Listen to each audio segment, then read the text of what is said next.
So fast forward to what are you up to now? Well, from that, at the time I started there, I'd been provisionally offered a bit of punditry work, which didn't happen at the time, but it was something I was always interested in. I got to know a few people, through the day we won the Scoop 6, I met Tony Calvin, I met David O'Reilly, a few of the people from Betfair, and I was interested in getting into punditry. I remember meeting Tony again at the Derby Awards. You probably would have been there yourself. In fact, I might have been there as your guest that year. And I was in the pub afterwards, which was the highlight of the Derby Awards anyway. And I mentioned this in passing after a couple of pints, and Tony Calvin said, "Oh, I know the guy who's responsible for that. I'll give him a call." So he gave the guy who was in charge of Timeform Radio a ring. He popped into the pub and said, "Well, come and meet me at the races, and we'll have a chat about it." And I was offered a couple of days work in December. This would have been 12 years ago, something like that. So I was offered 2 afternoons work, and then the next month I got another 2, and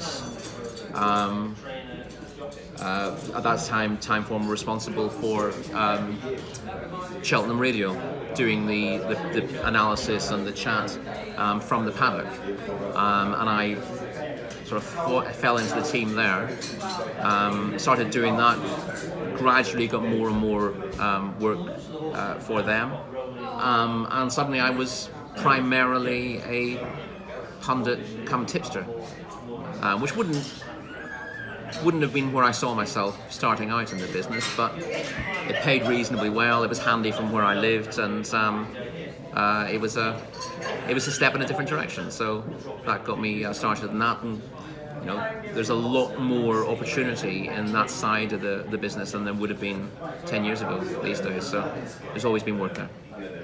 Now you do a bit for William Hill Radio? Yeah, I do various things. I did after Timeform Radio went west essentially, which is a shame. But whenever they had a big political change at Betfair, I think when Brian Corcoran came in the first place, they did a lot of cost cutting, and no one could quite justify what the brand was worth to the or what the radio was worth to the brand, and I think it probably was worth plenty.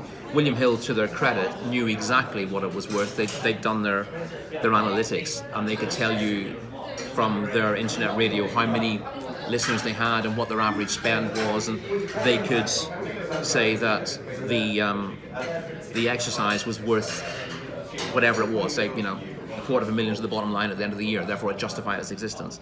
So when Timeform went, I got a call from a guy called Ben Bramley, who was running William Hill Radio at the time, and said, "Well, if you're not doing that, we'd be happy to have you do a few days a month for us." And I just transferred from what I was doing. Ironically, I was doing my Timeform Radio stuff from the press room here at Cheltenham, and I lived just down the road. I could get a bus in and sit in an empty press room and do my thing. With Hills, I've got to drag myself up to Leeds, which has been a bit of a logistical issue, but it was very, very useful at the time. I'm very grateful for Ben for giving me the opportunity. It's harder now for me to do that from where I am, because I've moved house again. I'm now in the depths of Surrey, near the West Sussex border, and getting from West Sussex to North Yorkshire is not the easiest in the world, or West Yorkshire even. I get complaints from Yorkshiremen now. So it's a little bit harder, which means that my opportunities for William Hill Radio are a little bit more limited than they were. But that's the nature of the game, If you're freelancing, you're looking for when the opportunities arise, and when they begin to ebb, you've got to find new opportunities. So I'm not sure exactly what my future will be there, because I'm probably down to back to where I was when I started in the punditry business, doing a couple of days a month, and that's not really enough to justify it as an income. But who knows what will happen? Might be the beast from the east who's just come in. Yeah, absolutely. So finally then, Rory, the political stuff, racing, what sort of state do you think racing's in at the moment? Yeah, it's a difficult question to answer as a one-off. Racing isn't in bad shape, all told, but it could be in much better shape. For me, and I guess for people like yourself who've been at the betting end of the business for a long time, the future of racing is absolutely tied with the health of the betting industry. So there are lots of things I'd like to see. Weather's getting very nice here. Lots of things I'd like to see change, but fundamentally, the one thing that I want to see is a very robust betting market. It's hugely important, and I think we constantly misunderstand what that means. And what it means is having punters betting with confidence, and having as much turnover in the market as possible, increasing liquidity to the levels that are required to fund the sport and to give everyone who's involved a fair deal out of it. We're always looking at what cuts people are getting out of the industry, but it doesn't matter how big a slice of pie you're getting if the pie is always getting smaller. We should be concentrating not on who gets what of the pie, but concentrating on making a bigger pie. I know that's very simplistic, but factionalism tends to reduce the appeal of the sport, and we need to open it up, take down whatever barriers there are, whether that's just to introducing people to the sport in the first place. And there are issues about how expensive it is to follow horse racing, how difficult it is to understand, to how well run it is. But you want to take those barriers down. And for me, one of the biggest barriers isn't just to getting newcomers involved, but it's just to turnover in the sport. If you're taking, we take the Tote as an example, and I don't want to make a political point of this, but if you want to say maximise the takeout from the Tote, you're going to massively impact on how much people want to bet on it. If you have a bet on the Tote, you're back at 50 to 1 shot and it pays 14 to 1, you feel that you've been ripped off. What you're getting is just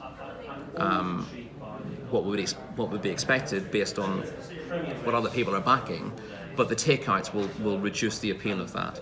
If you have those takeouts at a low level, then people will immediately be getting better returns by definition. When you're getting better returns, you're increasing more turnover, and that has to be good for the sport, and particularly for bets like the scoop stakes, the jackpot, the placement, whatever it happens to be. Those bets that can give people a big return for a small outlay. If you don't have much money in the pot in the first place and you're taking 30% of it, you're never going to get a life-changing amount coming out of it. Whereas if you've got a 10% takeout and you are making it more appealing, then by definition the money in the pot snowballs very quickly, and people know when they're getting value. The idea, I'm constantly told that racegoers, all they want in terms of betting is convenience. But you don't have to be a genius to know when you are and when you aren't getting value. And people find out very quickly, and if you give them value in the first place, they will feel the benefit of that, and you will have a much more robust betting market as a rule. And when we talk about punters' rights, which is something I'm quite big on, fundamentally I'm talking about the overall betting market rather than the notion of this betting shop punter having a fiver on a horse and maybe not knowing what's going on. We need to think of the wider picture. It is important to protect individuals and to make sure that everyone's getting a fair deal, but we always also need to take a look at the bigger picture, and make sure that the structure is sound in the first place, and that it's sustainable, and that people are getting a fair crack generally. You can get a half-decent bet on, you can get a half-decent return, and it's a tough job for everyone. It's a tough job for bookmakers as well at the moment. We don't tend to focus on that an awful lot, but if you had a big increase on turnover generally and an influx of new bettors in there, then it would be easier for bookmakers to deal with as well, rather than realising that you've got an awful lot of sharks in the market and not too many fish in that small pond.